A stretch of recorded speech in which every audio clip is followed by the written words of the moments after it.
Keeping this video on for now. It's not going to last. I have nothing to entertain you all with at the moment.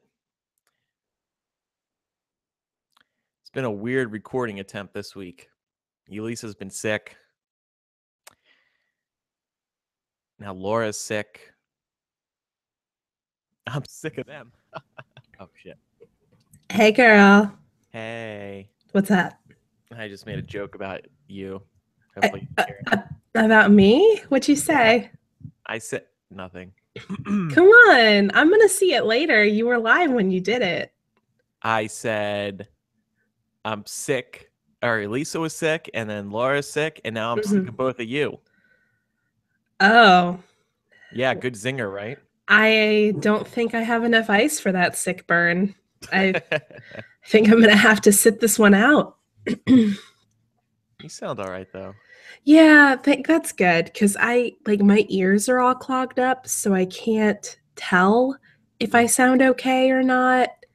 Yeah, it's when that happens. Yeah, it's real not fun. Also, I'm a little high on cough medicine, so this should be interesting.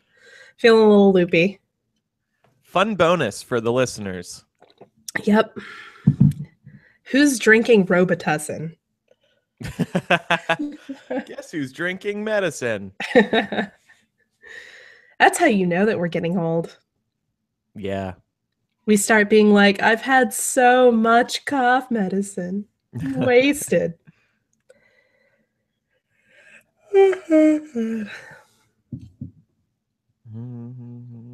So where are these other fuckheads? I don't know. Oh. Well, Elisa said 10 minutes. 8 minutes now. Oh, she has to pee / get a snack. Yeah. Keep talking. Testing something. Okay. Nope, that's not working. No. Okay. What are you doing? I'm trying to turn down your side of the chat. I seem to have no control over it, though. Oh. Is my shit too high? Oh, I figured it out. Oh, you did? Look at this guy. 1 2 1 2 1 2 1 2. Slowly but surely getting all this shit together. Part of the problem has been that we've been recording some podcasts on Skype and then this one on Google Hangout, but I'm just going to bring them all over to Google Hangout. Yeah, it's better, honestly. It is. It just cuts down on the amount of work. Yeah. Sounds much better. 1 2 1 Yeah, 2, it does. 1, 2, 1. The quality's pretty good. Yeah. Oh my God. Oh, I forgot that you posted about this in Patreon when we were like, because I was like, why are we getting so many Patreon comments right now? Are you getting all the app notifications? Yeah. In our mail account. Oh. Because as you know, Patreon literally sends an email every time somebody comments on a post. We can turn that off, though. We can turn that off. Yeah, I guess we can, but then I wouldn't be able to complain about it. What else are you going to talk about during hashing it out? I'll turn them off right now. Okay, thank you. Email settings. When someone comments on your post, gone. When one of your creators reaches a new milestone goal, we don't care about other people. Don't need that email. Yeah, we don't follow any other creators. We don't support creators. Fuck entrepreneurs. Except for us. Send emails to all your patrons when you make a pledge. Oh, so like when we support somebody else, Well, Yeah, I guess so. Why fuck would we that. want to? I don't Why want would to divert attention. yeah, from us. It's all about us. Oh, By the listen to way, this I one. like your apartment. I don't think I got to tell you. Thanks. This is my new studio. It's Uh, very cute. yeah, I'm happy with how it's turned out. You can see Brooklyn on the far left. I think he's just out of the frame. Brooklyn. Hi, Brooklyn. Oh my Brooklyn. God, he's so Hey, cute. I'll nuzzle up. He's such a Mm. good boy. Only good boys. I'll turn off this email setting as well. When a creator you pledge to makes a pledge to another creator. No. Why though? I guess to encourage other pledges. It's like Patreon benefits every time somebody pledges. Mm. Your place reminds me of my place in New York. Yeah, small. Just well, I mean, my place in New York was small, but like just the layout of it, it's very Mm. similar. I stole this from the person who was here previously. The layout they have a curtain which is still there, kind of Mm-hmm. dividing the living area from the bed area. Oh, got you. Nice. And then so I got the kitchen right behind my head, and then you could see the bathroom door, and then back in there, the front door. But then also there's like a walk-in closet in the bathroom. Got you. How many square feet is it? 6. Oh, it's way bigger than my place in New York. My What was place yours? Do in you remember? it was 200 square feet. What? It was tiny as fuck. I think it contributed to my depression. Yeah, I'd be depressed in that. And in that 200 square feet, that included my bathroom. Ugh, God. So yeah, and I had a shared kitchen. It was not Was this when you cool. were a student? Mm-hmm. A shared kitchen. Mm-hmm. And it was probably like $8,000 a month, right? 1800. What the fuck? Yeah. Wait a second. And the school wasn't paying for any of this? Fuck no. The school didn't pay for shit. Was this on campus? So it was school sponsored housing, but it was not on campus. What does school sponsored mean? It means like they run it, like it's their housing, like you're paying them for it, but it's not actually on campus. Hmm. So yeah, I mean, the nice part was that because the school was running it, I was able to use student loans to pay for the housing. Yeah. Otherwise, I couldn't have afforded to live anywhere in New York because I was working retail. Like there was just Right. no way. But yeah, it was not a good living experience. That can't be the average price for a 200 square foot studio, right? I mean, I think it depends on the quality of the studio. Yeah. I'm sure you can find some for less, but living in Manhattan is expensive. Oh, yeah. I had a couple of friends who moved off campus because they wanted to find something cheaper. And they got a 2-bedroom place that was like I think it was around 600 square feet for 2 bedrooms, like with the living room and kitchen and everything. And they were paying like 2,800 a month. Wow. Yeah, it was a lot. No, thank you. Reading a couple of the comments here. Vanessa says, living for Andy's clear skin. Thank you. I But know, it looks so good. really? What Yeah, is going on? I was actually admiring it a second Oh, ago. I haven't put on makeup. It's funny you guys mentioned that though, because you can't really see it, but I have a blister like here and here, which I haven't Mhm. had in a while. And it's because I was making out with a man a lot this past weekend. What? Wait, Yeah. what? What? Yeah. I'm Who? not What talking about man? it on the show, but Andrew. I'm not what? I'm not talking about it on You the well, but you just brought it up now. because because I'm talking about my blisters, and I really think that's how I got them. I mean, He had do a you little think you think it's herpes? no. He had a little bit of stubble, and I did as well. And that was a while that I've made out. Yeah, you get that stubble burn. Yeah. Uh, Yeah. Ugh. That's why you gotta get with a man who's just like grown it out. You know what I mean? Just has Ew, a I beard. couldn't do that. You don't like beards? No. I'm not talking like full, like, Game of Thrones beards, but like, No, that's not for me. No, I'm sorry. They're great. Um, Amanda and Laura, not T, are listening for the first time as well. Oh, hello, Amanda and Laura. And Amanda says, I'm watching while supervising an event at my office.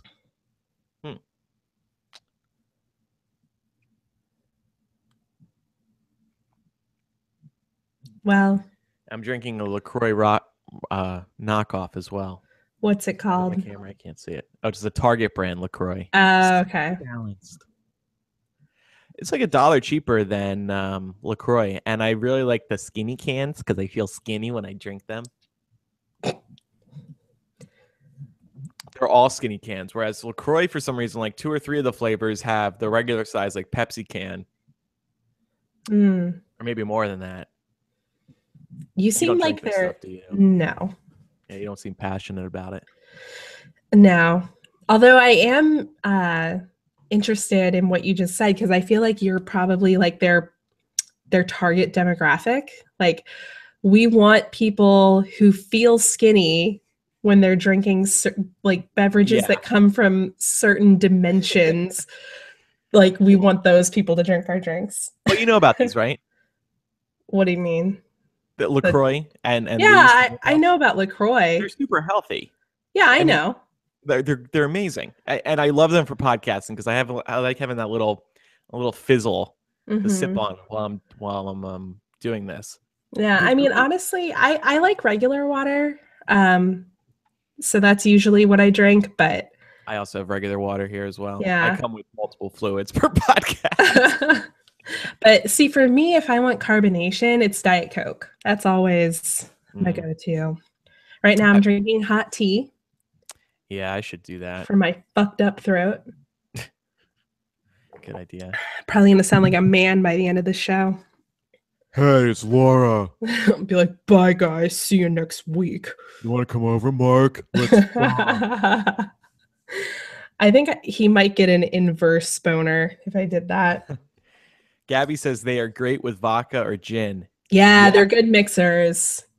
I feel so healthy when I have a gin and Simply Balanced. Like, there's no flavor whatsoever, but it's smooth and got the. I mean, that's not true. Not no flavor whatsoever. It's got the kick of the Simply Balanced, but it just feels dry, and I like that.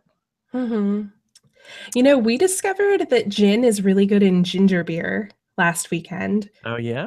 And I always thought like with ginger beer is just rum, but this is pretty good. So that's a slightly healthier alternative. Nick, thank you for asking this question. Is Andrew going to camp out for the SNES Classic tonight? The what?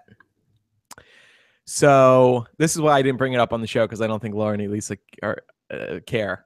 This is why I don't have it planned for the show. So, the SNES, Nintendo SNES? Oh, yeah. Okay, so then last year they did the NES Classic, which I actually have. It's so cute. I don't really play it, honestly, but I love having it on my shelf. It's nice to display. So the SNES Classic comes out tomorrow. It's going to be... It might be hard to get. It's a little too soon to know. Pre-orders have been tough to get, but Best Buy, Target, they're all going to have them tomorrow. So, Nick, to answer your question... I might go to Target at like 6 a.m. tomorrow morning. But I'm praying that Amazon does what they did for the Switch earlier this year, which is at midnight.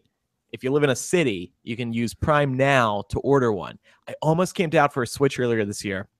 I was dreading it. And then Prime Now, thank God, they started selling Switches. And what happens is at midnight tonight, if they do this again, at midnight tonight, they will put some on sale, and then they'll deliver it to you tomorrow morning because it's like their instant delivery service.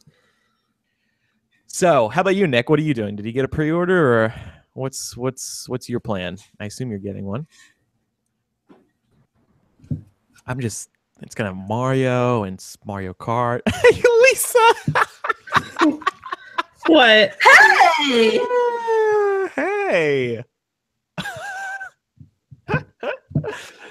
I think we just found out. She turned the camera off. Darn.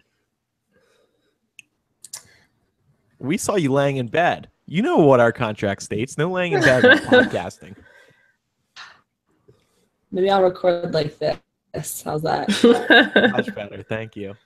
I like your nerd glasses. Thanks. Just assume that they're real. I mean, I guess that's the point, right? But then I'd have to tell them that they're not, and it's really embarrassing. I've thought about fake glasses before. So most of my life I wanted glasses, but I have 20/20 vision, so like I couldn't. Such a humble brag. Like I wanted glasses, but I have perfect vision, so I couldn't. But then I started working in the tech world and like staring at computer screens all day, every day. And I developed like this really bad eye strain that like, I guess like threw my vision off in one of my eyes. So now I have to have glasses. Not happy about it. And your wife. I kind of got to be done by 9. So because he's got to go make out with that guy again. Oh, wait. For real? Not to make out with a guy, no, but I do got to go. Oh. To put his dick in some guy's butt. Yeah. No, I got a dick in my butt last weekend. That's what. Good. I'm so happy for you. You were complaining last week that you haven't had sex in months. I'm so happy for you. This is so good for your mental and sexual health. Wait, did you really get a dick in the butt? Yeah, I got fucked. Holy shit! Dude, I thought you were a top. I can't decide what I am. I'm a verse. And I'm also just kind of getting lazy, so I think I just want to bottom and lay there and let them use me. Hey, we've all been there. Sometimes you just want to get it in. Yeah. Are you kidding me? That's like 90% of the time. I'm just like, you do this, okay? You do all the work, please. Happen out. Andrew, do we have to record ourselves, by the way? Or you should just as a backup. Okay. Yeah. Are you guys ready? Okay. Yes. In 1 fucking second, I will be. Okay. I'm opening up my thing. Your voice sounds kind of like husky and sexy, Lisa. I'm not going to lie. I don't think there's anything sexy about the phlegm that I've been puking up. I mean, you can leave that out. You kind of have that like raspy Emma Stone sound to your voice right now. I'm into it. I'm kind of aroused right now, actually. Just kind of? Shit, girl. If that's all it took, I will be sick for life. For life. All right. Audio now. I've looked at this doc for 2 hot seconds. Just FYI. You're fine. So, you're smart. You'll power through it, no problem. I'm sure. For this. All right, I'm ready, guys. Okay. On 3. 1, 2, 3. All right. Good? Just sighing. Here we go. Live to tape.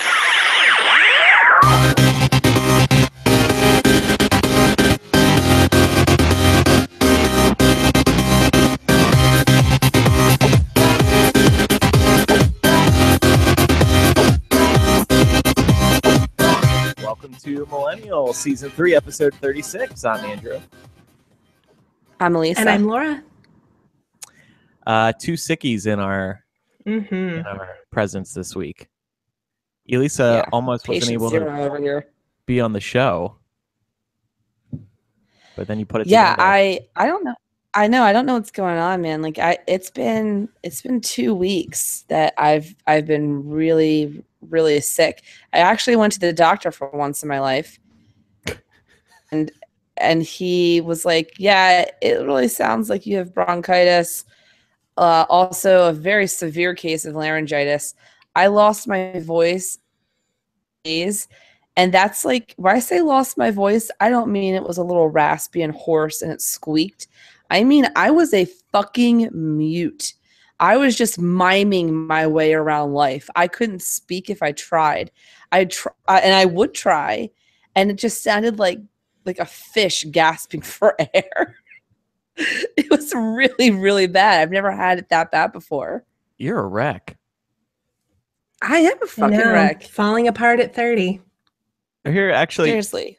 to prove to us that she was ill, she recorded audio and sent it through Facebook Messenger. I'm going to play it.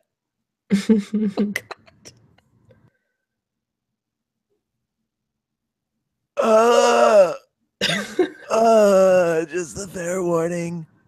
I thought you were actually good. I thought you were actually going to play it.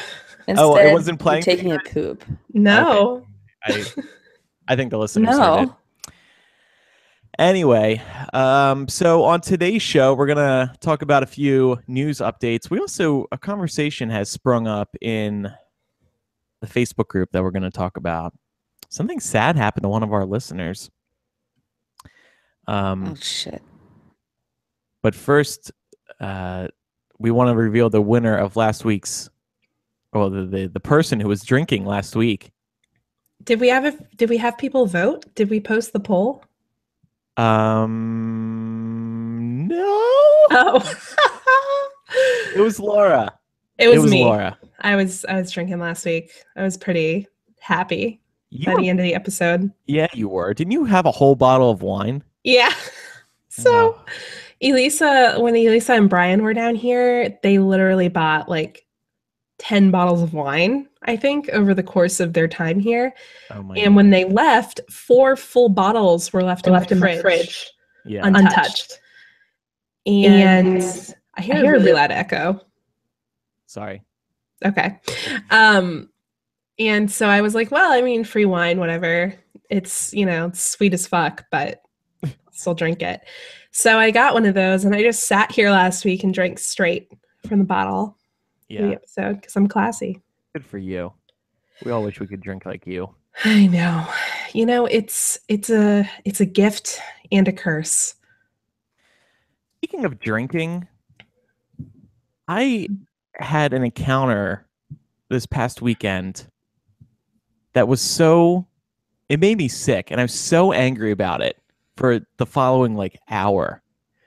I know you two, I'm sure, experience lots of sexism throughout the day, lots of guys being dicks. And I never really see it myself because I'm not a girl.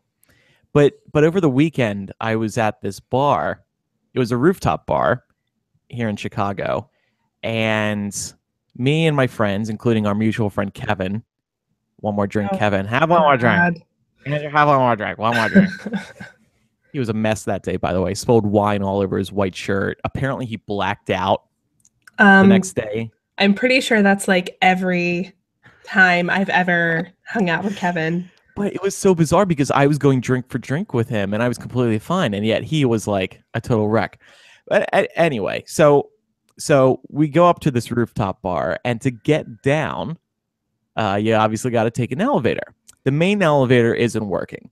So they say, okay, you got to take the service elevator downstairs. So they're doing it in big groups at a time because the service elevator moves slow or whatever. So me and Kevin and 2 other friends get in the service elevator, and there's 2 other straight bros who already came in before us. So now there's 6 people in there. And then a guy and girl come in. So now there's 8 people in the elevator. And only one of them was a woman. And it was the couple who came in at the end. Everyone clearly had drinks. The woman and the boyfriend are last to come in the elevator. And immediately, the boyfriend looks around and he starts going on about, there's 8 guys and only 1 woman. And he keeps saying it. And the 2 other straight bros in the elevator start laughing. Meanwhile, the rest of us are gay. And the guy keeps doing it. Oh man, what's gonna happen? There's only 1 woman. And the woman asks her boyfriend to stop, but he keeps making the joke. And she goes, "You're drunk. Stop." And this asshole goes, "No, you're drunk." And then weirdly, the guy makes some weird joke about, "My dad always said, oil the engine every 200 miles," or some shit. And for some reason, the two What? straight bros start laughing their asses off. Me and my friends were all like, "What the fuck? This is so weird." And then as we're all walking out of the elevator through the lobby, the straight guys are still laughing their asses off. Meanwhile, this poor woman is like walking awkwardly with her shitty boyfriend. And in hindsight, I wish I said something in the elevator. And I had another elevator experience happen to me recently too. I won't get into that one, but now that this has happened twice, I'm out of patience. The next time I'm going to call these fucking douchebag straight assholes out. Good. You should. I mean, I know what it's like to be caught in that situation where you're like, holy shit, is this really happening right now? Yeah. And being on the precipice of like wanting to say something, but then not wanting to cause any trouble. But I think now that you've seen it happen a couple of times and you're feeling motivated, you should carry that with you. I just realized how tired I was all of a sudden of it happening. And I've only been a witness twice. So I can't imagine how women feel. Yeah, it's shitty. That's a particularly rapey fucking comment. Yeah. It's from the boyfriend too. I mean, right, exactly. That's supposed to be her boyfriend. And what I find really disturbing about it is that, of course, the excuse will be the next morning when they wake up and talk about it. "Oh, I was so drunk. I was just shit-faced," whatever.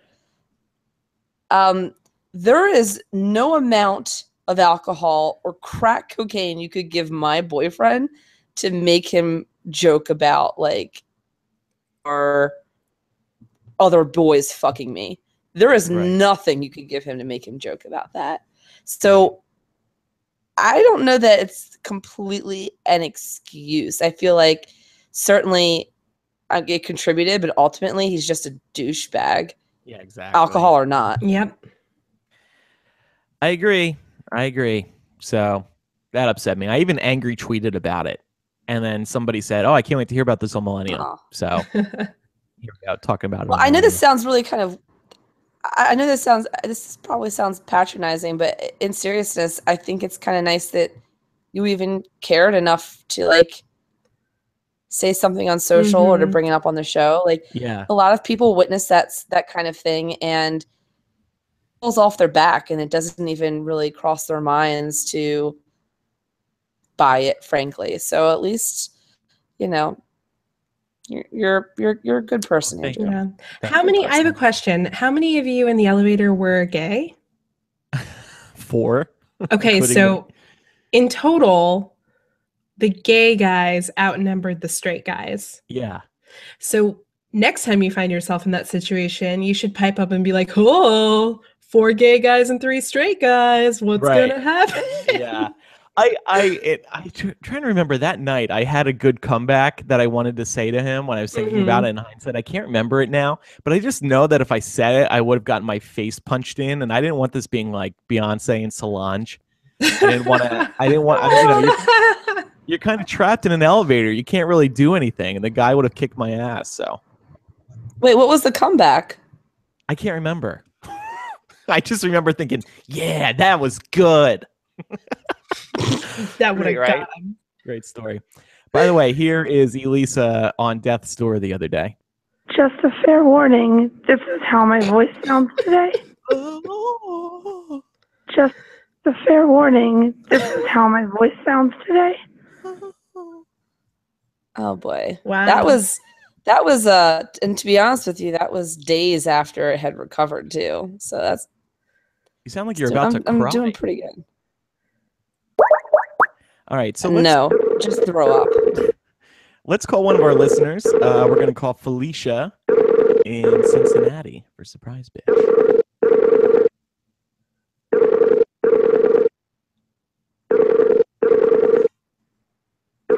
Not that far from Cincinnati. I'm going to come over there. If you don't answer.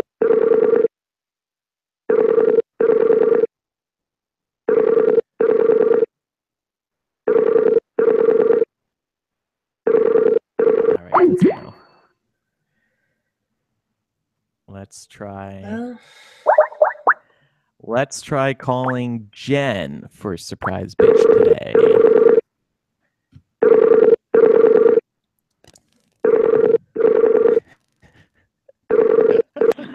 Vogel speaking. Hey, Jen. Hi, yes. Surprise bitch, it's Millennial. What's up? Oh my God. hi. I was not expecting this tonight. Oh, Thing good. I skipped karate. You just left karate? I was going to go to karate, but I decided I was lazy and didn't go. Oh. That's always the best choice. Clearly, yes. What do you decide to do instead tonight? No, I just decided to heat up some leftovers from last night and clean my oven. So real fun stuff. Wow. Wow, you could probably I kick know. any of one of our asses too and then shove us into the oven. Jesus, Andrew. That's I'm just thinking karate, cleaning ovens, and putting it all together. Mhm. Are you in our Facebook group? I am actually. Did you see this post from Christy about her mother being real mean? I don't think I have. I only just got off work like 30 minutes ago. Okay. Well, I mean, it was 21 hours ago, so you clearly suck at checking out the group. But I really do suck at checking the group. I'm the worst. anyway, that's So a good do I. that's a good introduction because I want to tell everybody about this post. This was from Christy. She said, "I am crying. My mother just messaged me that I need to shut up about my politics on Facebook because it is offending her friends. When I told her she should be proud of me for standing against racism and fascism, she said, quote, 'Not when you offend people. I am so hurt.'" What the hell, Mom? Well, yeah, clearly her mom needs to be told where to stuff it, but I don't know her mom, so I cannot do that for her. Over Facebook as well. Yeah. Also, her mom needs new friends. Yeah, right. I wanted to talk to you all about this. Have you, because I have experienced the displeasure of getting into political fights with family members on Facebook. And my brother-in-law and my aunt and uncle are all hardcore Trump supporters. They love Fox News. They've been poisoned, shall we say, by Fox News, and they will comment on my posts whenever I get political, and it's kind of just stopped me from doing it because I don't want to get into these fights.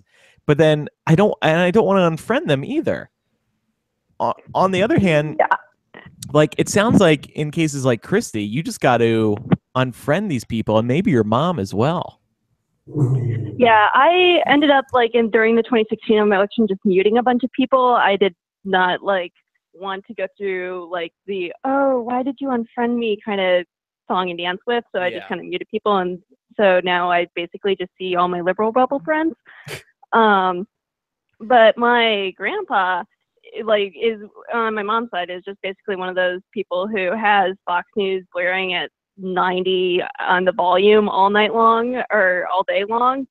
And I figured out that the best way to argue with him was just to be better at knowing about economics and politics than him. And because he told me some BS about Saudi Arabia once, and I just pulled up the economic data I was using and showed that to him, and was just like, oh, this is what that means. And he said, oh. And then he was quiet for the rest of the visit. Laurie, Lisa, do you ever get into family fights on Facebook? Frequently. And you know, I really like to try and make it more of like a dialogue thing, because I don't think that fighting about it does anybody any good. I will say that I completely defriended my aunt a few months ago because she posted a really rude and inflammatory meme about Hispanic immigrants. And I was like, nah, bitch, we're not doing this. So I just don't talk to her anymore.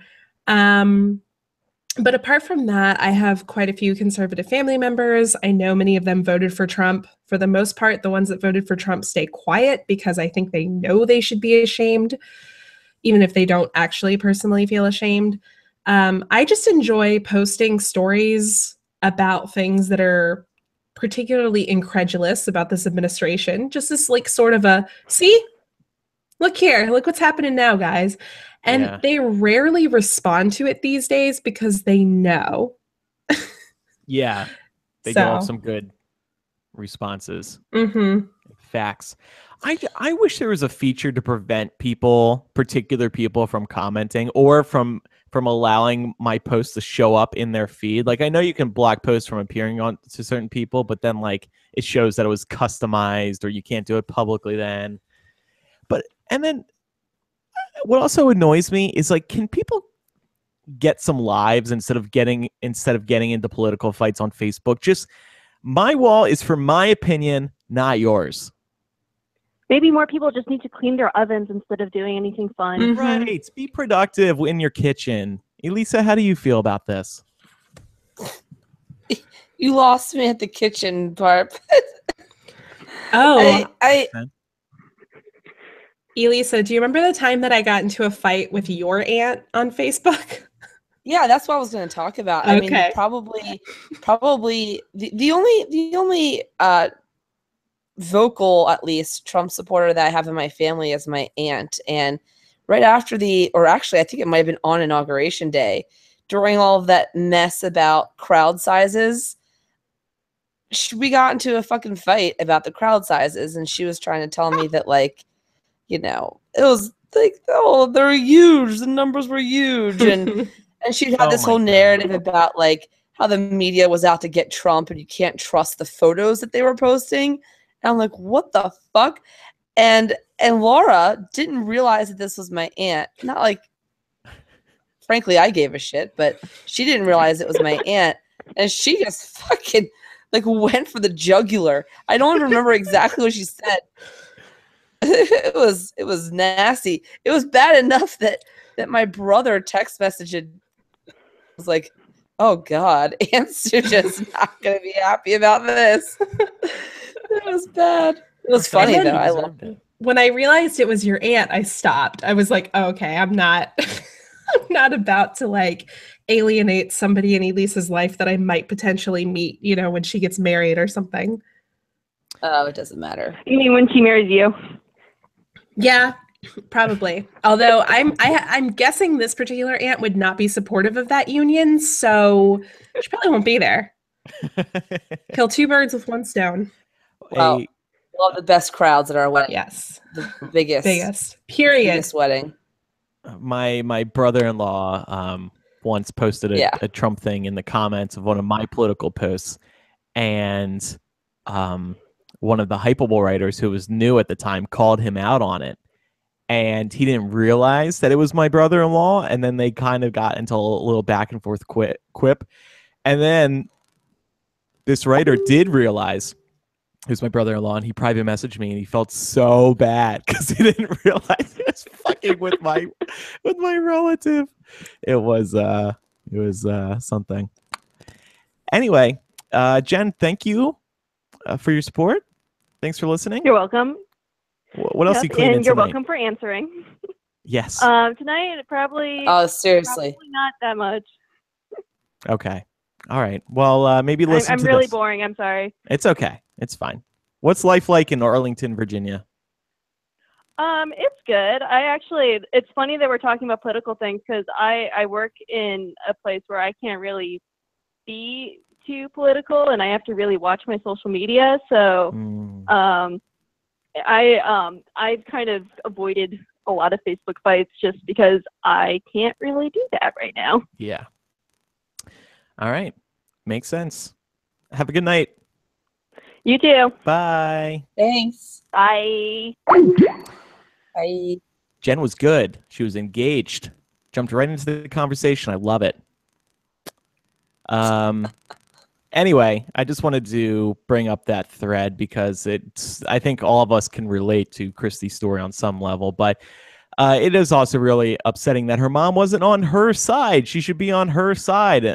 I guess the mom kind of agrees with other family members' politics. I don't know. I don't think. I think.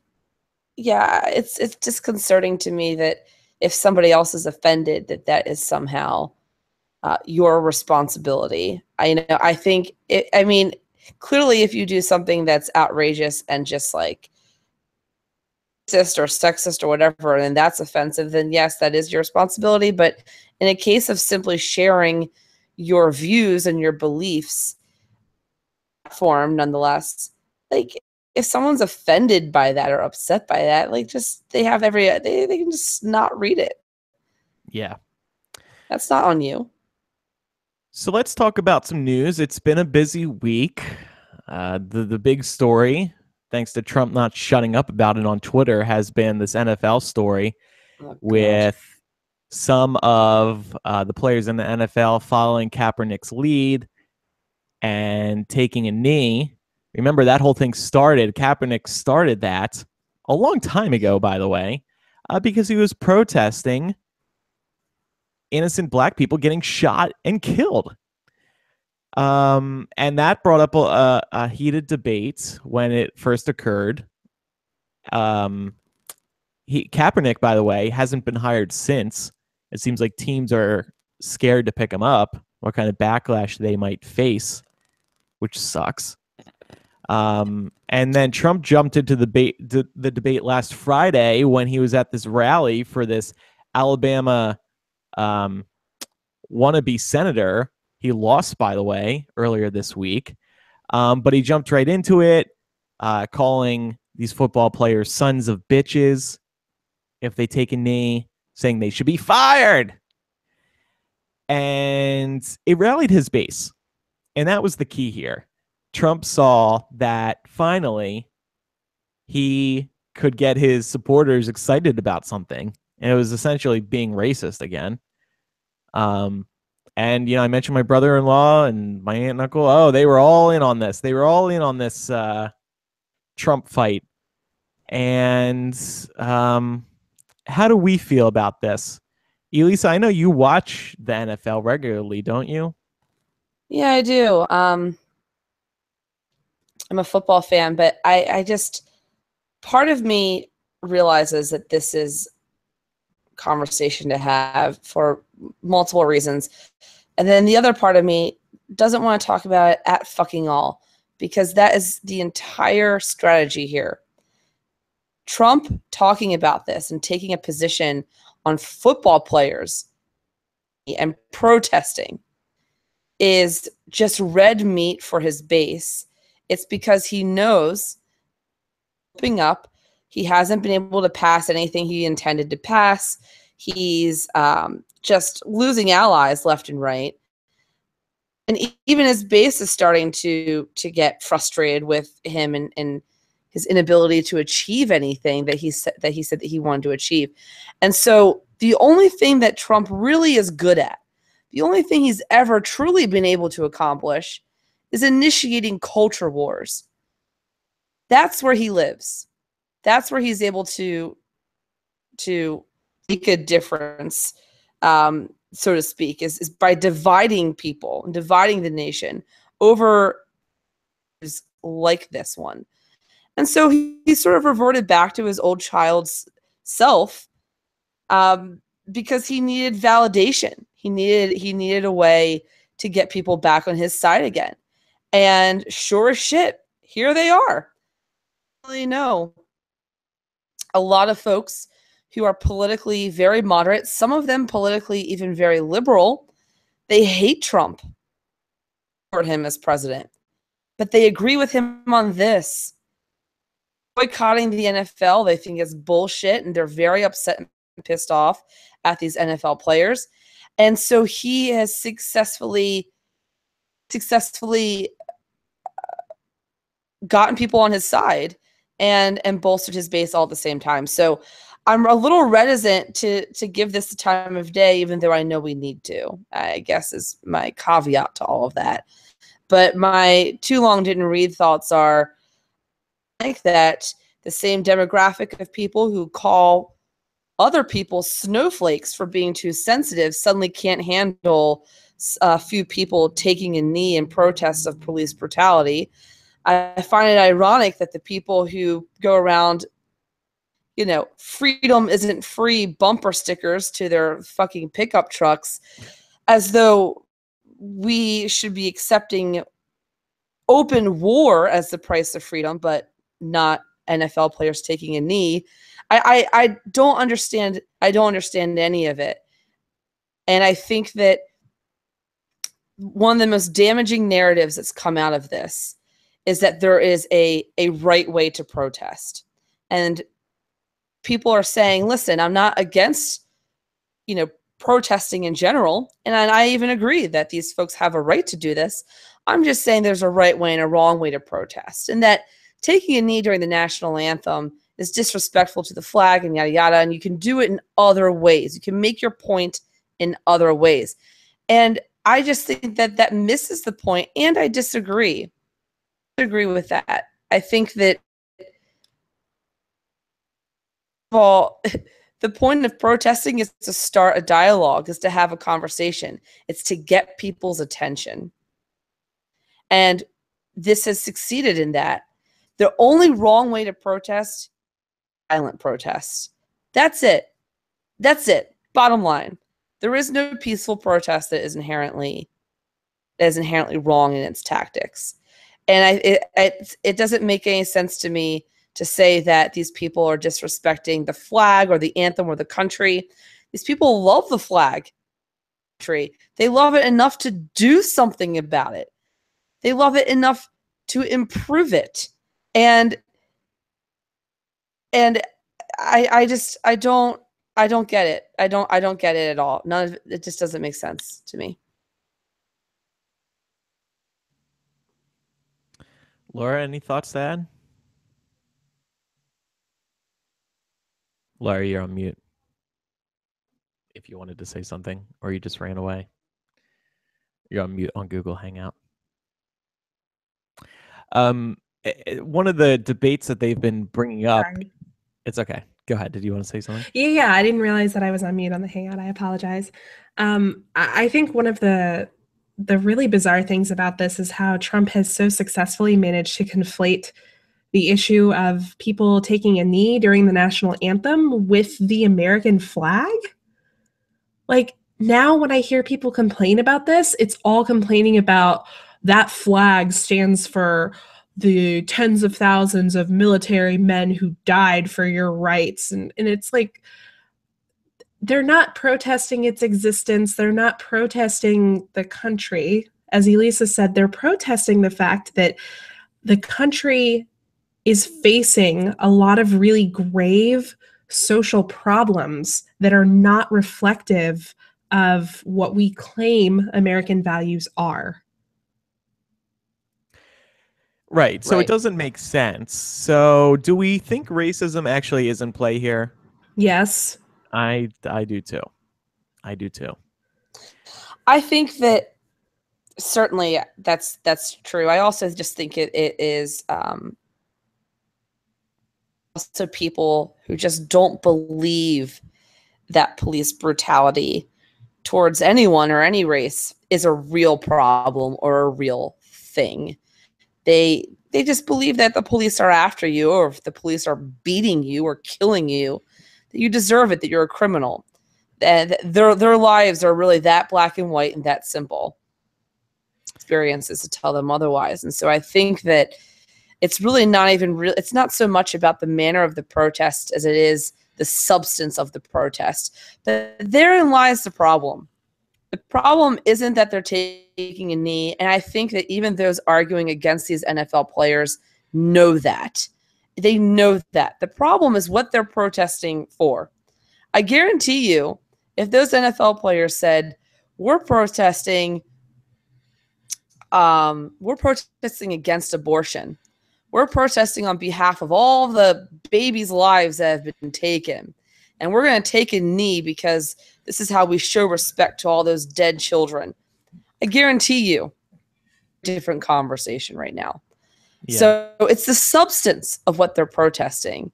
And that to me is far more problematic. But to Laura's point, and I've seen this posted around, this isn't my own original thought, but protesting the flag or the anthem, then Rosa Parks was protesting public transportation, or Gandhi was protesting the food. It's about the injustice. It's the issue that they're protesting. Everything else is just a vehicle to get us to talk about it. You know, it's sort of like there was this broadcaster in Dallas who gave this incredible little tangent about this issue, and he said that any protest you don't like is one that you think shouldn't exist, and that's the problem here. The people the civil rights protesters should have found a different bar or a different restaurant to sit at. Rosa Parks should have found a different bus in a different city, because you're going to find a way and a reason to be offended if you just disagree with the substance. And I think that's what this is really about. Mm-hmm. All right. Shall we move on to another story? Mm-hmm. Healthcare, the latest bill, the Graham Cassidy bill, is dead. Laura teased it last week, and it moved really fast. I mean, they were trying to put it together really quick because they were facing an end-of-month deadline. This healthcare bill, surprise, surprise, had all sorts of problems, and all the Republicans couldn't even get together and agree to vote for this. So it never even did get to a vote. The same people who pulled out last time for the previous bill pulled out this time, plus Marco Rubio and Rand Paul. Rand Paul did. I just continue to be in awe that Republicans cannot get this together. It's just incredible how all they could talk about was repealing Obamacare, and now they themselves can't all get together and vote yes on this. Most can, but there's these few holdouts. And it's still incredible that they can't get 100% of themselves on their team. Yeah, and the funny part is in the wake of this latest Obamacare repeal failure, Congress came together and passed a bipartisan bill to expand certain programs that exist under Obamacare. To steady it out, right? Right. Well, good. I mean, I don't even want to laugh at that because... No, I know, but it's funny to me. It's comical that you have so many of these rabid Republicans who wanted to take down Obamacare. It's it's like they're going with it because they know it's not going to happen. And then they're like, oh, yes, well, once that's done, we're going to go do the real work and expand this shit. It's like, fuck. Yeah. Oh, man. Well, it's on the tax reform now. And Trump laid out what he wants in his tax plan. But he's going to let the rest of the government come up with a plan. Despite what he's been saying on Twitter and in interviews, it will benefit him. It is going to benefit the middle class, so he says, but we don't know to the extent. And according to some analysis from the New York Times, it's really not going to help the poor at all. We don't know exactly how much is going to help Trump because we haven't seen his tax returns. But it is going to eliminate the estate tax, which affects a few thousand of the richest people, the richest families in this country annually. So it also looks like it's going to help businesses, give them some tax cuts, which sounds good to me. But I have a feeling it's not going to be small businesses, Andrew. Oh, come on. Apple doesn't need help. I mean, when has Donald Trump ever helped a small business? Yeah. Well, he's helped us by giving us stuff to talk about. Anyway, it's kind of too early to talk about this because we still don't know the exact details. Like I said, the Senate and the House are going to have to iron this out. But watch this space. I understood that they really couldn't move on to this until they figured out healthcare, because obviously that takes up like 20% of the American economy or something like that. So it's kind of important to iron out first. But they're going to try anyway because they got to get something done. Fuck. Yeah. We'll see if this even happens. My understanding of this tax reform plan is that a bullet pointed wish list than an actual plan. I think the New York Times posted it to their homepage, and formatting out of it, like, like the paint by numbers and the fucking graphics and stuff. And once you did that, it was like 5 pages. Yeah. They were goals. They were bullet points, and they were goals for what he wanted to accomplish. That's very from an actual policy of, well, how do you pay for this? Is this coming from discretionary budget or what? And was covered. So, I'm gonna try and judge this tax reform plan on the merits and not automatically assume it's awful because it's Trump. Except I can't judge it at all because there is no plan. Right. We don't know anything yet. So we'll see. We'll see what actually comes of this. And I mean, this guy just lies so easily these days that he's going to continue probably making shit up about it not benefiting him, about it benefiting the poorest people in this country, when it just patently is not true, at least based on this outline so far. Yeah. Anyway, wanted to mention this, a little tech news. Twitter has started to test a new character count limit. They are testing 280 characters. This is a global test, except for in 3 countries. I know one of them is Japanese, where you can say more with less characters. But it's stirred up a lot of controversy already. And I don't know how often you guys are looking at Twitter, but if you see these longer tweets, and a lot of the time so far, people have just been fucking around with these longer tweets by like singing songs with more character counts and stuff. Nothing actually useful. They don't look good. You can't easily skim Twitter when you have to read a juicy paragraph. It's no longer fun.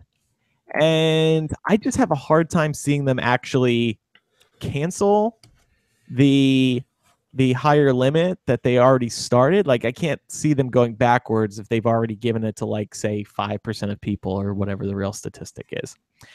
I think this is going to hurt Twitter because Twitter, the benefit of Twitter is it forces you to be concise. Unless you're one of these assholes that goes on a Twitter rant. Hey, by the way, nobody wants to hear your Twitter rant. We want to hear a single 140-character tweet. I hate when these people tweet 20 things, one thought, 20 tweets. I'm like, no, do not do that. I think it could potentially be the death of Twitter. It's also the death of America. God help us once Trump gets to double his tweet limit. I mean, we already know how much damage he causes with single tweets. I mean, it could be a good thing. It might give him some room to expand on his tax reform plan. Or more room to create embarrassing typos, or more room to complain about the media, or more room to insult Morning Joe's Mika about bleeding out her face. Oh, it turns out it wasn't just her face. It was also 3 or 4 other areas of her body. And now Trump has the room to complain about all those things. Yeah, he must be like chomping at the bit to get this. Yeah, we are all. I do wonder if he is. I think he likes Twitter. We were kind of talking about this on After Dark last week. Mm-hmm. He likes Twitter because he doesn't have to write much. We know he can't. Yeah. He can't carry a thought more than 1 or 2 sentences when you see him speaking in interviews. So, I bet he'll in most cases keep his tweets around 140 to 180 characters max, even if he does get this expanded limit. Lord. You two don't use Twitter much, do you? I do. What are you talking about? Not very much, though. I see you maybe once or twice a week. I mean, I consider that to be like pretty regular. I like Twitter for you because it forces you to cut out you saying, I mean... Shut the fuck up. Now I'm gonna preface every tweet with, I mean, and I'm gonna actually get a video. I'm gonna make a GIF of myself making the face that I make when I say that, and then I'm gonna accompany every tweet Sure. with that. I mean, Erwin, one of our patrons listening live, says, "But I want to express my love for Millennial on multiple tweets." Aw, well, look, of course I will accept that. And that's a lie. I've never seen you express your love in multiple tweets at once, but start doing it. we are pro that. Well, speaking of Trump and his love for using Twitter to ignore important things, Trump has largely ignored Puerto Rico and Puerto Ricans for the last week while he's been tweeting about the NFL and players kneeling during the national anthem at games. Puerto Ricans, who, by the way, are U.S. citizens, just in case everyone's not aware of that, are in the middle of a massive humanitarian crisis after Hurricane Maria literally skated across the middle of the island and demolished much of it. So we don't even have full statistics on the damage from the hurricane yet. But here's a little bit about what we do know. Much of the island is without power, and many areas are going to remain without power for 4 to 6 months, estimates are saying. 42% of Puerto Ricans do not have access to potable water. 1,360 of the island's 1,600 cell phone towers have been knocked out, meaning that a lot of these families who have family members and friends on the mainland can't get in touch with any of these people. 59 of the island's 69 hospitals are operating with unknown statuses, and many don't have operating rooms open because they're running on generators when they're available and don't have access to fuel. 80% of Puerto Rico's crop value was wiped out. Their weather radar has been destroyed, so they're unable to predict future storms. Their FAA radar has been damaged, limiting the number of flights able to take off every day, and hundreds of flights have been canceled. So that's just like a bite-sized tidbit of the horror that is going on in Puerto Rico right now. And experts are saying that this is only going to get worse. When you have a place that has seen this much destruction, that doesn't have power, that doesn't have water, doesn't have clean facilities, you're going to start seeing a rise in disease and epidemics. And of course, as a result of all of that, crime and a lack of law and order. So, as U.S. citizens, Puerto Ricans should be entitled to the same government response as any state. But have they been getting that? No, not really. In addition to the fact that it took Trump days to even acknowledge this was happening, it also took his administration days to waive the Jones Act. The Jones Act imposes significant tariffs on Puerto Ricans for items shipped to the island. So as a result, anything shipped to Puerto Rico oftentimes costs at least double its value or double what it would cost here in the continental US. And in this case, you're looking at life-saving items that we're going to that these tariffs were going to be passed on to Puerto Ricans who are right now just fighting for their lives. For reference, the Jones Act was waived for Texas and Florida immediately in the wake of Harvey and Irma because the Department of Defense petitioned waivers for them, but not for Puerto Rico.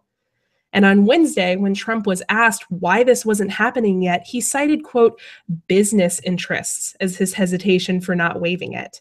And it was only after facing significant pressure from the governor of Puerto Rico and, basically the entire Western Hemisphere that the Trump administration announced today that they're going to be waiving the Jones Act for 10 days to allow these. And only 10 days. And only 10 days to allow these life-saving supplies to get to Puerto Rico without passing along all of this extra debt to them. Yeah. So yeah, that's like scratching the surface. There is so much more that we could get into, and I feel like we would need a full episode to completely sink our teeth into this. But I kind of wanted to take a moment to get your thoughts.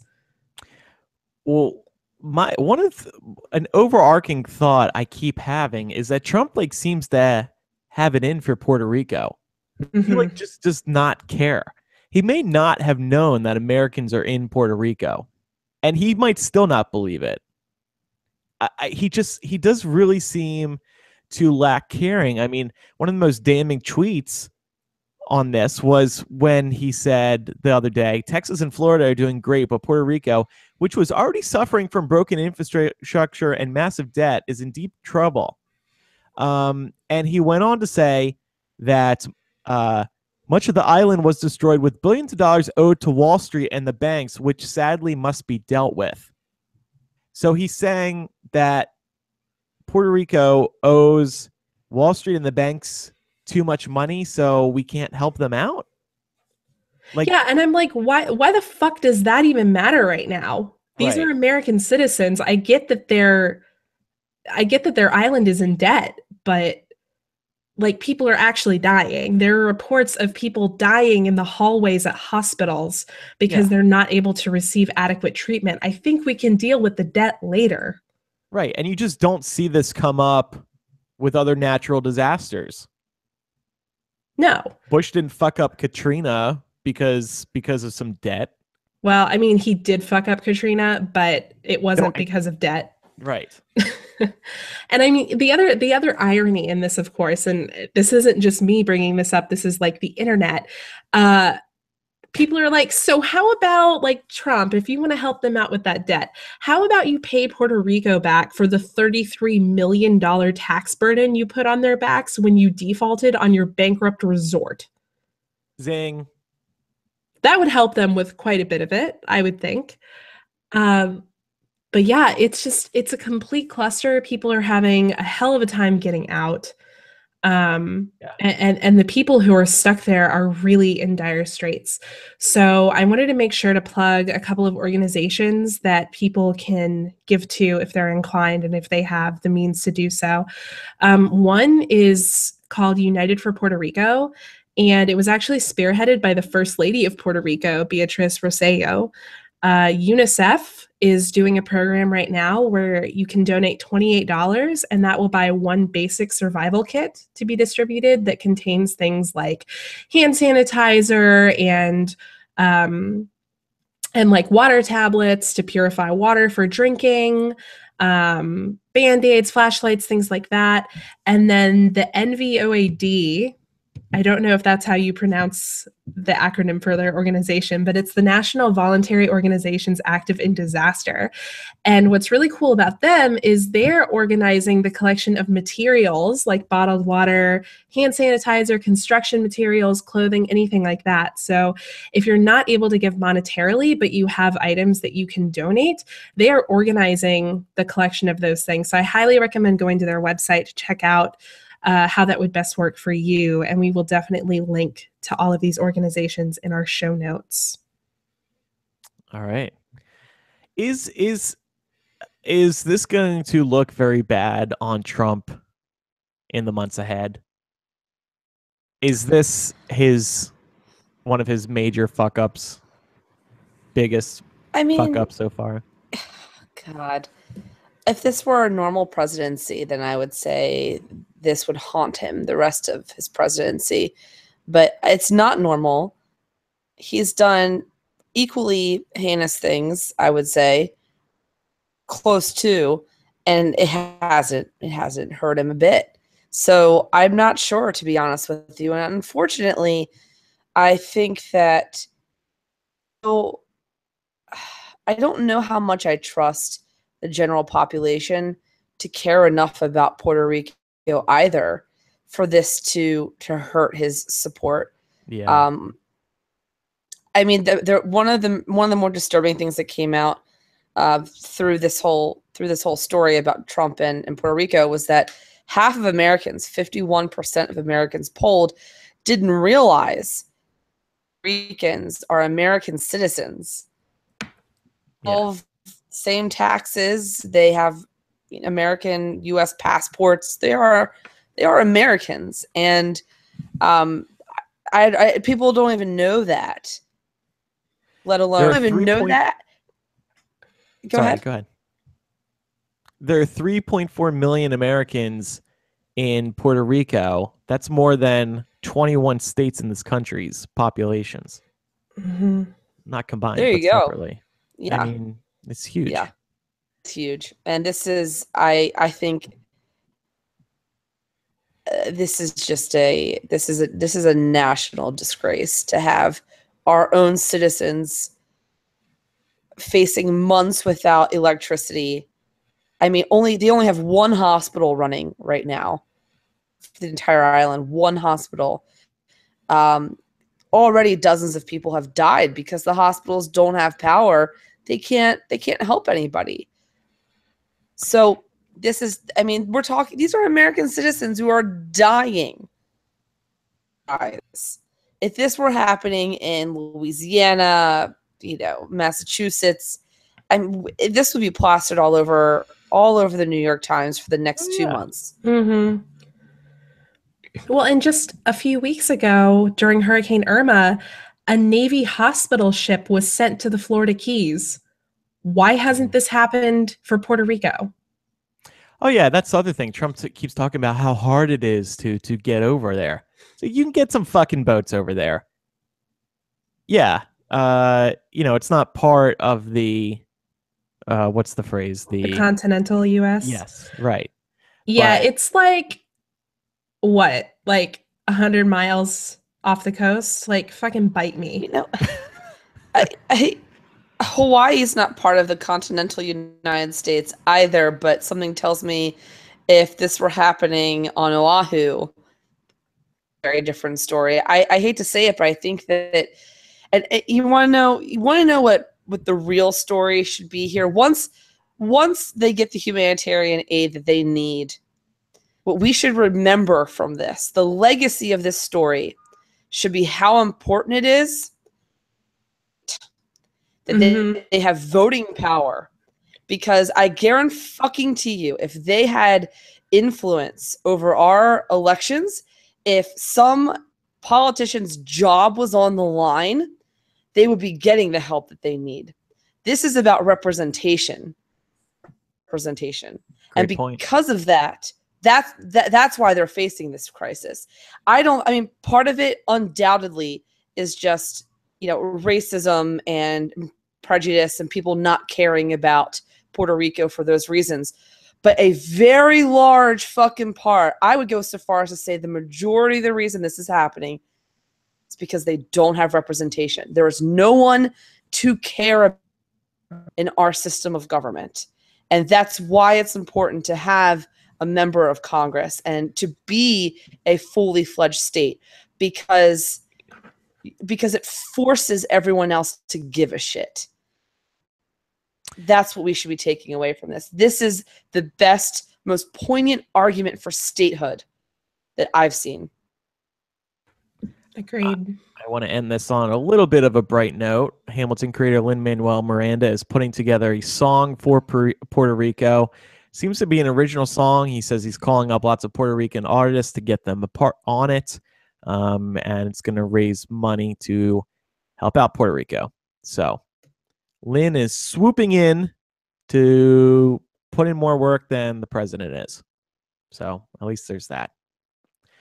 Time for Hidden from the Headlines. We've actually been sitting on this for a while, and now it's on our doorstep. Supreme Court is about doorstep. Yeah, mark your calendars, guys. Next Tuesday, October 3rd, the Supreme Court is set to hear arguments in a case called Gill versus Whitford. This is going to be one of the most consequential Supreme Court cases of our time. This is going to rank up there with, gay marriage and DOMA, and else. This case is about gerrymandering. The Supreme Court is set to decide whether or not gerrymandering is considered constitutional.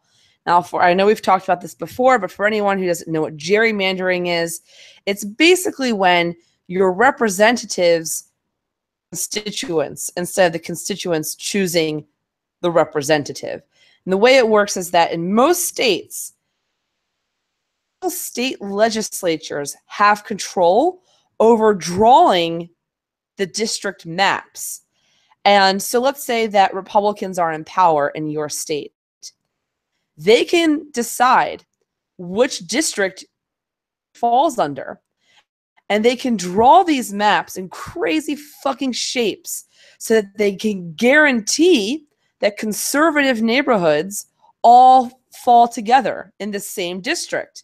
And what does that mean? Well, that means that a Republican is guaranteed to win that district because they have the shape of it to be such that only conservative voters and conservative demographics fall within that district.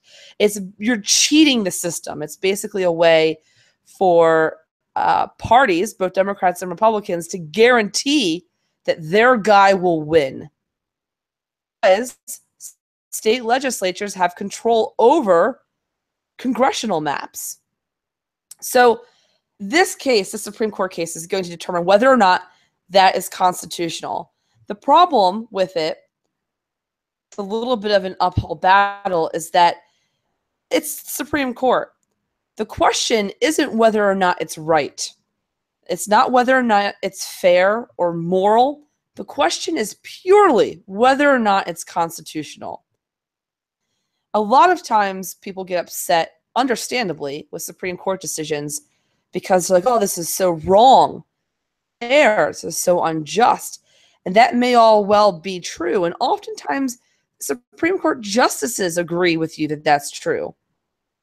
Jurisdiction over morality and fairness. They only have jurisdiction over the Constitution. And so when you hear arguments and when you're listening out for this story next week, listen to the constitutional arguments being made.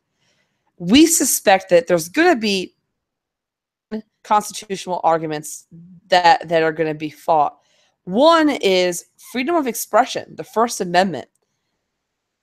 They're going to be arguing that gerrymandering violates voters' rights to free expression, because the argument there is that you're not actually expressing yourself. Your ability to express yourself through your vote is being oppressed. First argument, it's actually a First Amendment issue. The second argument, the second constitutional argument is concerns the Equal Protection Clause of the Constitution, which states quite simply that all voters must be, or all Americans must be treated equally under the law. So the Equal Protection Clause, it would do so because you're basically saying some voters have more power than others.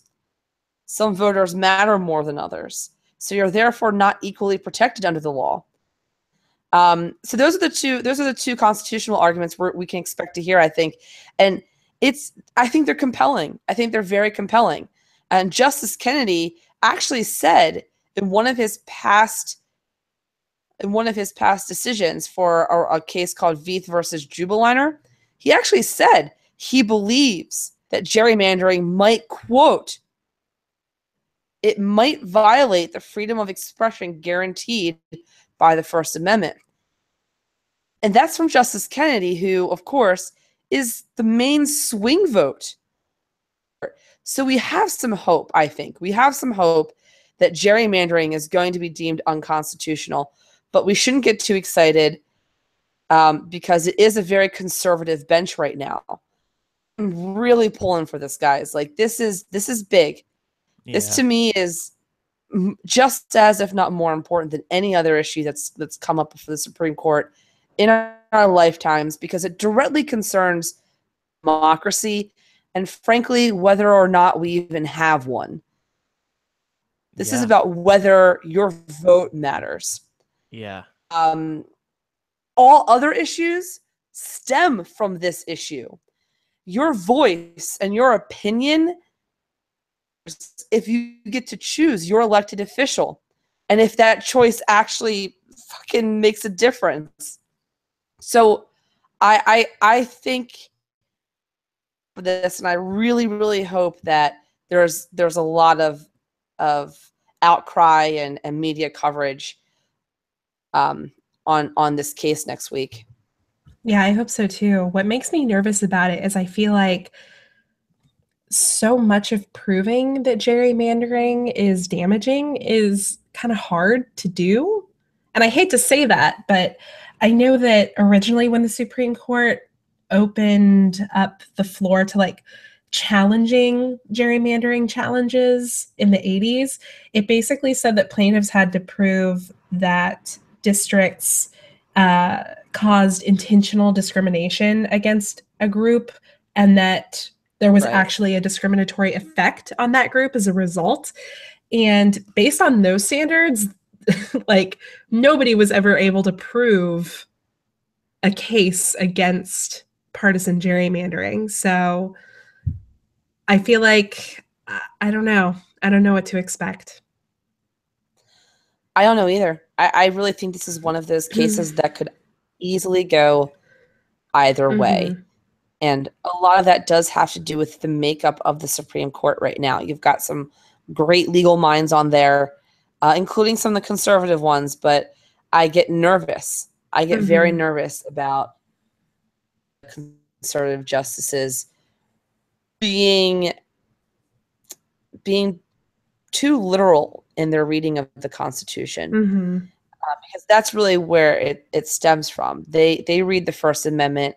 The First Amendment says absolutely nothing at all. Gerrymandering, of course. And so how do you extrapolate gerrymandering being unconstitutional from the First Amendment? You know, you have to really, it's to someone who reads it literally, it's a stretch. So I am nervous, but I'm also hopeful because Kennedy has said in the past that he is concerned about gerrymandering. He thinks it might be unconstitutional, and he's really who we need to watch out for. So let's keep our fingers crossed. Yeah. Yes, this is going to make or break elections, guys, like for generations. Yeah. Generations. This will make or break elections. Yes. It's pretty scary, and I don't have any faith in the Supreme Court in making the right decision here. So, if anybody has never seen what a gerrymandered district looks like, I highly encourage you to do a Google search for Ben and Jerry's, yes, the ice cream people, for their gerrymander or inkblot test quiz. So they show you pictures, and you have to guess whether it is a gerrymandered district or an inkblot. And or my cum stain. Or Andrew's cum stain. And I don't want to, no spoilers, but actually they're all gerrymandered districts. if you want to get 100 on the quiz, it's fucking ridiculous when you see a district that fucking looks like a coat hanger. Not kidding, the shit happens. Can we also talk about how Ben and Jerry's dips into politics? This isn't the only time they've done this. No. And I'm just looking at their website now. They have an issues we care about page. Social justice, the environment, refugees, racial justice they have page for, LGBT equality, fair trade, peace building. Ben and Jerry's. Shut up and give me cookie dough ice cream. Am I right? I'm kidding. I'm kidding. For what it's worth, my last note on this is that gerrymandering is, you can see proof of it right now. Representatives is overwhelmingly Republican, but Democrats actually won far more votes than Republicans in the last 3 elections. And by far more, I mean tens of millions of more votes. But it didn't matter because the districts were drawn in such a way. To be fair, however, back in like the 1980s, the early 1980s, Democrats were the ones who were doing a lot of the gerrymandering.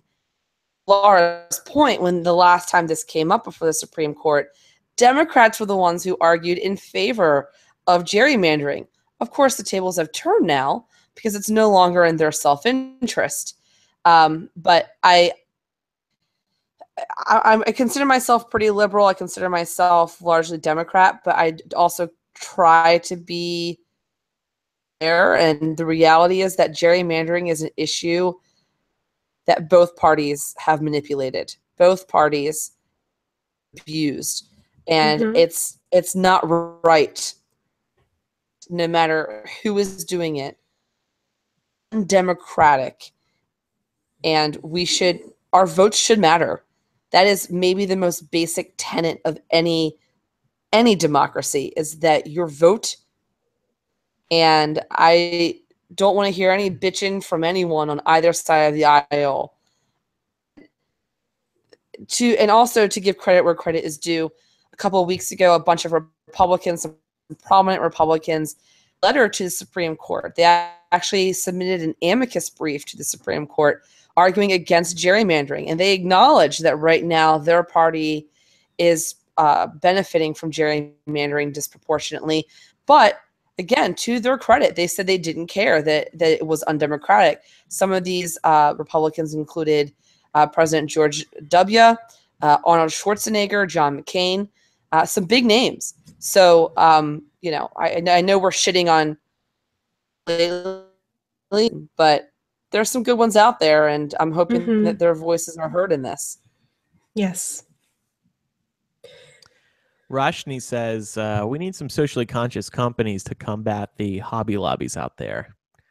Getting back to Ben and Jerry's. But all right, well said, Elisa. We'll keep an eye on that. I'm sure you'll keep us updated. Does anybody have any closing music ideas? It's been such a depressing episode. You're a depressing episode. A serious episode. You're a serious episode. That does it for today's main show. Coming up in After Dark today, there was this new study about how less teens are driving and separately drinking and dating and working for pay. Everybody's kind of less teens are doing all these things these days. And I want to talk about why that is. There are a couple of theories out there. And then I also want to talk about what our own experiences were when we were growing up. Were we driving? Were we dating? Were we drinking? Were we working for pay? Were we writing fan Yes fiction? to all of the above. And I actually have a story to tell you guys about how over the other day for only the second time in my life. So I'm going to complain to you about that too. Did what the other day? I was pulled over by a fucking cop. Oh, okay. All right. Well, I look forward to hearing that. Hope you weren't drinking and driving. No response. I was waiting for it. I was like, No comment. Any closing song ideas, or I don't know what to do. Why not? I was gonna say the NFL. oh God, Right, I'll just do that. That's fine. Kind of lame. it's pretty lame. Is it? Okay, then what else? Come on. I don't know what to do. It's fine. Do it. We're lame. All right. Thanks, everybody, for listening. I'm Andrew. I'm Elisa. Oh, my God. We're cursed. Laura just dropped out. What the fuck? Oh, God. And I mean, I'm Laura. I mean, she probably doesn't even realize it. Thank you so much, guys. Oh. Thank you so much for listening. All right. Good, Laura. Unmute and do your thing. Okay, what? Sorry. Oh, we'll just do the outro again. Okay, Thanks, everybody. sorry. Thanks, everybody, for listening. I'm Andrew. I'm Elisa. And I'm Laura. See you next time. Goodbye.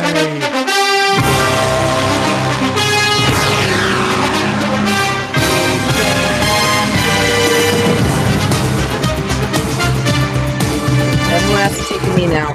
Right now.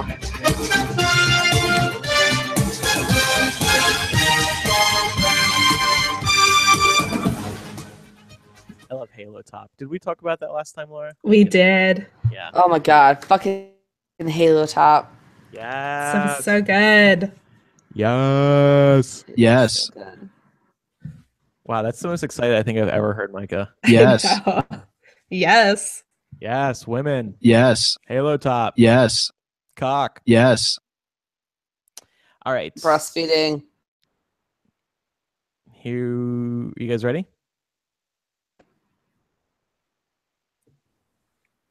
Yeah? Hello? Hello? I'm good. Okay. Here we go.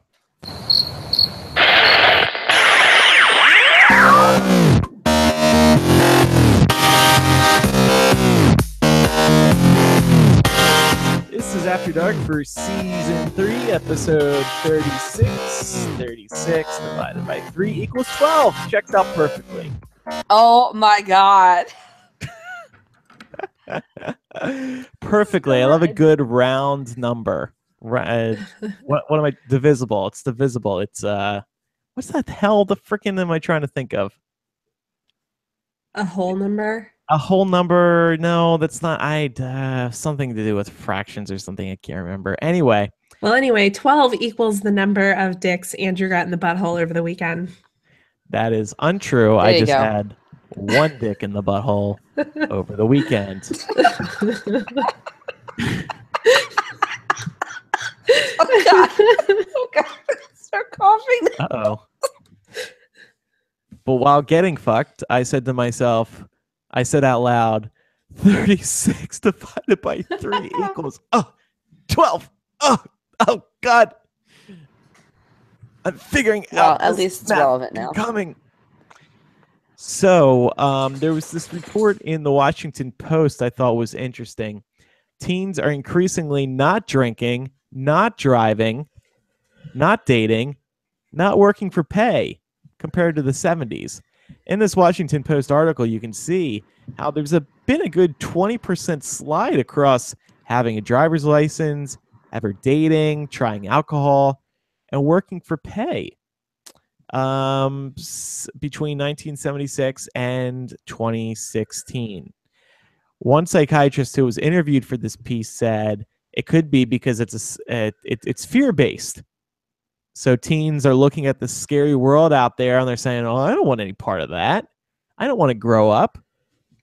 So, and parents, maybe in some cases known as helicopter parents, you hear about these in colleges. It's these parents who can't separate from their kids. They're constantly flying over them. Do you need anything sent to you? Are you okay? Do you want me to go pick you stuff up from the store and mail it to you? So it could be stuff like that. Or another expert interviewed for the article says, simply being nurtured has just risen greatly. You get comfortable at home and you decide to stick with it. And then another thing that wasn't really discussed in the article is maybe technology is a contributing factor. We just have less reason to go out. We have less reason to drink, date, work. Because we can just stay at home and we're entertained. Whereas in the 70s, that wasn't so much the case. Kids were bored at home. They had to go outside to find fun. They didn't have phones and video game systems. So, but to be clear, the majorities of teens are drinking, driving, dating, working, but the majorities have shrank. So should we be worried that people aren't being prepared for the real world? That's what I'm concerned about. I mean, what is the real world? And I'm not saying that to be a pain in the ass. I mean, this was something that always bothered me when I was growing up, when anytime I would have an adult experience for the first time and my parents or some other adult in my life would be like, welcome to the real world. I'd be like, bitch, this is the real fucking world. Stop acting like I haven't been living in it. No. And I think the world is changing. I think that's a big part of it, is that models for how this stuff works are changing and people are adjusting to it. I mean, if we want to look at the types of jobs that teenagers typically occupy, you've also seen a rise in people in, middle-aged people working in those types of jobs because of how shitty the economy has been for the past 10 to 15 years. So that definitely pushes some young people out of those types of jobs that they would typically work. I think that can be part of it. I think technology certainly plays a role in it. But I think that there's a lot more economics behind this than maybe this study dug into. See, I think the real world means taking on responsibility. And I think the longer you wait, I think the more trouble you're going to be in. I know a couple of people friends of mine in LA who are our age, but still do not have a driver's license. And I feel like they have been nurtured too long. I know one of them has been nurtured by their parents. They're still at home with their parents. They don't really have a job. This is nurturing to the extreme. The parents need to push this person out and have them grow the fuck up. But instead, she Ubers everywhere. She lives at home still. She has no job. She has no schooling. She's a nice person. I like her. But I'm like, I think some parents don't realize what they're doing to their child. And I think this data is also problematic. You need to get a driver's license and get out. Drinking, no, of course that you don't need to do that, although it can be a good way to socialize as long as you're doing it safely. Dating, not critically important, but I think it can help you develop into the person that you want to become, to find your real self. And then of course working builds character. Working helps you figure out what kind of career you want. It gives you all kinds of invaluable experience that you couldn't get from just studying. So I'm a little worried about kids these days. I think, I'm worried about them too, particularly because I think, our generation is pretty fucked, but the kids coming behind us, they're super fucked. They're super fucked. I mean, like, we're getting to enjoy like a little bit of what was left behind in the ruins of the economy, but like, nah, they're straight up fucked. So I don't know. I think that could have something to do with it. I know that I did all of these things as a teenager, minus the dating. And it's not because I didn't want to date. It was just because I was a loser and nobody wanted to date me. But, I worked. I started working when I was, well, it's different. You live far away. That's true. Long distance teen dating. That sounds I like know. a blast. I Hey, started Mom, working when I drive was me to the 14. airport so I can go visit Elisa. Yeah, the minivan will be available around that time. Sure. What was your first job? I babysat. Did that offer good 401k? No. No. No, and I think it aged me a little bit because the kids that I babysat were horrible. How about you, Elisa? What did you do all these as a teen? I'm similar boat as Laura. Everything except the dating, really. I had like one boyfriend, and actually, wait, no, there were two. I had one in like ninth grade, and that felt like an eternity in ninth grade. I was like really proud of myself. I don't know why. And then another boy I dated for about the same length of time. Here's the kicker: we never even kissed. Like we were together, but like we didn't even kiss. He was too nervous to do it. I was too nervous to do it. We had already obviously acknowledged that we liked each other because we were dating. We kissed like little pecks, you know what I mean? But like we never made out, I guess is what I mean. So I don't know. I did not have any moves. I did start driving though. I mean, like as soon as I could. I started driving when I turned 16. I definitely was drinking like way before then even. And when I was, I think 16 too.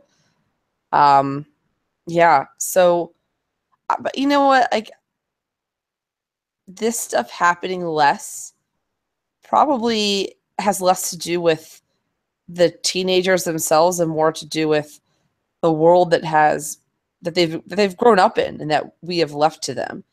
My guess is that, for example, driving and working is coming much later in life now, the same sort of way that marriage and babies are coming much later in life now.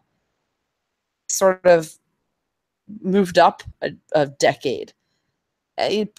Teenagers these days are like focused on going to college. And so like if you're living on campus, there's really not a huge incentive to get your driver's license the minute you turn 16 if you know that that's what you're going to do. If you're going to rack up debt no matter what, and and you know that you're going to spend 4 years in a dorm, probably working doesn't have that much appeal to you either. You're probably more focused on trying to solidify your career and not make minimum wage at Dairy Queen. So I don't know. I don't understand the kids these days. I don't, but I'm also not like super worried either.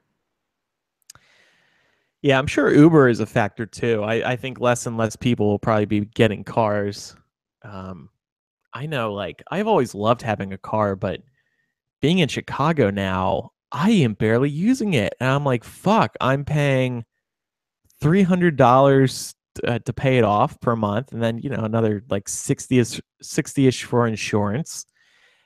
And it's kind of going down the drain because I'm not using the darn car.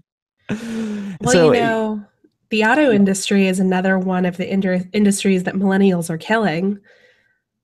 So, why do you say that? Because we're buying cars at much lower rates than the generations before us. Oh, yep.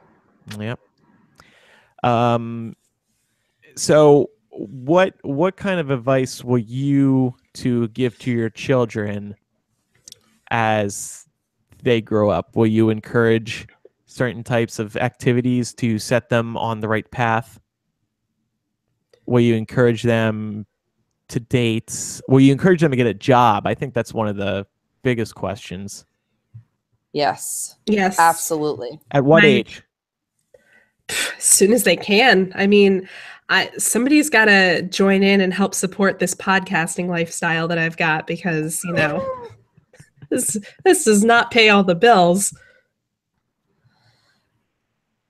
I think I would probably start talking to them about it 17. But I would expect them for sure to have started by 18.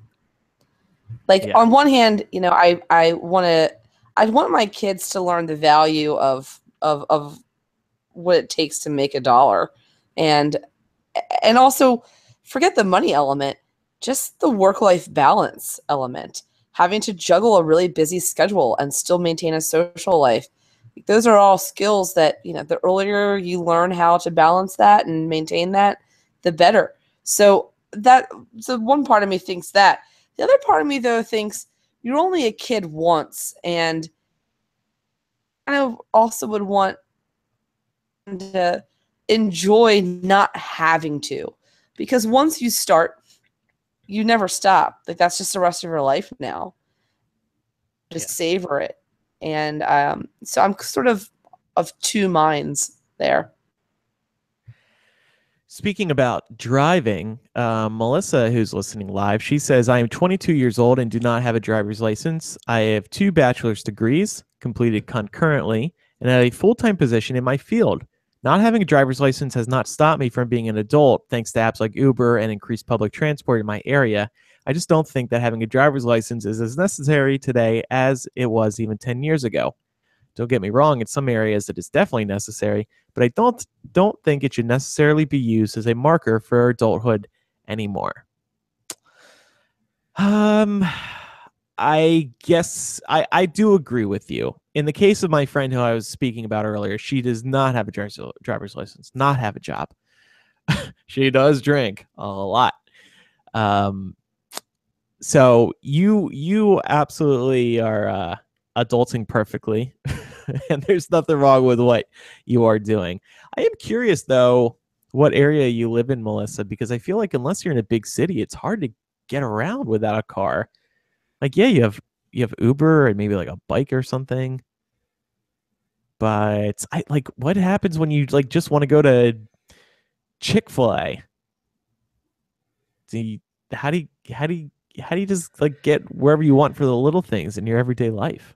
I don't know. I mean, I live in Atlanta and I don't consider Atlanta to be a super public transit friendly city, but I have plenty of friends here who don't have cars and they get by on bikes and MARTA and the buses and everything, and they manage to make it work. They So ride somebody named Marta. That's No. kind of hot. that's the name of our metro. Oh, I see. Okay. It's funny Um, because a friend of mine started dating somebody named Marta, and it was hard not to think of her as the subway system. Yep. That's an unfortunate name, Marta. Apologies to any of our Why- listeners who named Yeah, well, Marta. it's a Hispanic name, I Yeah, don't like it. and you don't she was like. Hispanic. Well, yeah, the pronunciation, the way we say it in English is wrong. It's Marta, which is different than Marta. Oh, well, that's pretty. Yeah. That's nice. I can't roll my R's like you can. Ooh. You ever do that on Mark's butthole? I bet that felt good. No, but I've done it other places. Oh boy. Oh, yeah, like on his balls or something, of course. What am I saying? Andrew's taking notes. He's like, okay. Roll the R's on balls. Got it. I started working around 15 or 16 doing data entry at my neighbor's place of business, and it was good work. It was something to do after school. It taught me discipline. It taught me committing to something on a daily basis and working amongst adults. I was the young kid there. It was easy work for a kid, so I was surrounded by adults because there wasn't anything else there really that kids could do. But I was not dating, partly because I was confused about my sexuality. I was not drinking 100% because I did not have friends in real life. So I kind of had I think, not very common childhood. Well, while I was a teenager, particularly in high school. But I turned out okay. I definitely drank as a teenager, but I didn't start drinking until I started traveling with MuggleCast. And I just remembered a really funny story. So the first time that I met Elisa in person was for the Harry Potter and the Half-Blood Prince book release. So I flew up to Baltimore and like a bunch of the fan fiction moderators got together to go to the midnight release. And I was staying at Elisa's house and her parents were gone one of the nights that we were there. And we were in the kitchen and she like goes in the fridge and pulls out this giant handle of vodka and like gives me this look like, yeah, we're gonna get fucked up. And and I was like, oh no, I'm not gonna have any because I think my parents would be really disappointed. Oh my god. So cute. Oh, how the times have changed. That's adorable. You were so precious. I don't know what happened. I just became friends with you fuckers. MuggleCast is what happened. Who knew? Yeah, that's true. MuggleCast all had a big impact on all of us. It did. I My actually remember the liver. first time that I like actually drank with you guys was in Los Angeles after the podcast awards. And we were in the room drinking and somebody handed me something. I didn't know what it was. And I drank it and it hit me like almost immediately because I had no tolerance. But I was like, oh my God, I don't want to be the only person here who's like new to drinking, right? So I tried to play it cool, like, oh yeah, I've done this before. That was me, and that was me too, and it was also Harry Potter related. It was the Goblet of Fire premiere, Actually, so the Goblet of Fire premiere, everybody was drinking, and I pretended to drink. I was afraid to have alcohol, so I didn't have anything, but everybody else was. And then that next year in Vegas for freaking Harry Potter conference, we, me, Ben, Jamie, a couple others, we bought some liquor, brought it back, and then that's when I had my first shot. And when I took that shot, I immediately spit it back into the air, which immediately exposed me as a first-time drinker. And then I had a beer, and I hated the taste of beer. But now I'm still a beer guy. I still can't do shots to this day. I think that very first one ruined me. I have not been able to open the hatch and just let it go down. I have to like let it all brush up on my tongue. And it's just whoa. Awful though. They are. I feel like I used to be able to take them like a champ. I can't do it anymore. You know what? Here's, for me at least, I can still do it. No better or no worse. The difference is that I have no interest in it anymore. I think that when I was younger, I don't know. It felt cool somehow. Take a bunch of shots. Like I just wanted to get real fucked up. And, you know, it just felt very adult and novel. The older I got, the more I was like, no, I'm a classy bitch. I'm going to fucking enjoy this. Like I'm not going to sit here and try and chug it in 15 minutes. I'm going to sit around and like play games and talk to my friends and like sip on this drink slowly and get a nice steady buzz going. Like it's more just that I think my interests in alcohol have changed. Yeah. Than anything else. I'm a sipper too. I enjoy, I want to get away from beer because of the calories, but I just love putting back beers, just sipping kind of rapidly, to be honest with you. I don't chug beers, but I like putting them down. I also like sipping whiskey, but again, it's just like, it's not, I just want to constantly drink. Like when I'm at a bar, I want to continue to be able to sip. And if I do that at a bar with whiskey, my glass will be empty in like a minute. So I need more liquid, and thus I stick with the beer. Mm-hmm. It's a tortured life. Yeah, the only reason that I've been, I don't want to say kind of interested in drinking lately, is because I've been desperately trying to get my boyfriend drunk because I've never seen him drunk. What? And yeah, never. He has such a high tolerance. So like every time we go out someplace together, it ends with me being wasted and him being fine. And it's infuriating to me. So I'm trying to find the magic combination of booze that will do it. That's crazy. I know. Well, Elisa and I need to come back down there and get him drunk. There we go. Help me. Sounds like a plan to me. Well, like, Elisa, when you were down here, we went to Victory Sandwich Bar, which is really awesome, by the way. And we were drinking some fucking strong-ass mixed drinks. And he was fine. I was like, what the fuck? You're a robot. Yeah. Has he said if he's ever gotten drunk? Oh yes. He used to be in a band. He's been So drunk. what the hell? Why can't he now? I guess it's just he has to drink a lot to get drunk. And I guess he's probably like, I don't want to put poison in my body like that. Yeah, I agree. It's not good to do that. I hate those when you get blackout. That's not good. Maybe he should just pretend for my sake. Nah. Well, you know what? What if he's the kind of person that, what if he has gotten drunk around you, but he's just the sort of person where he doesn't show it? There are a lot of people like that. Andrew's a little bit like that. I hear that a lot. But I can get really drunk, but still I'm able to hold it together. It's just me. I'm a temple. I keep it together always. I can keep it I can keep it together if I So feel fun. like I'm in a situation where it matters. Yeah. You know what I mean? As soon as I'm in a safe space where I'm like, this shit doesn't matter anymore, I just let it all hang out.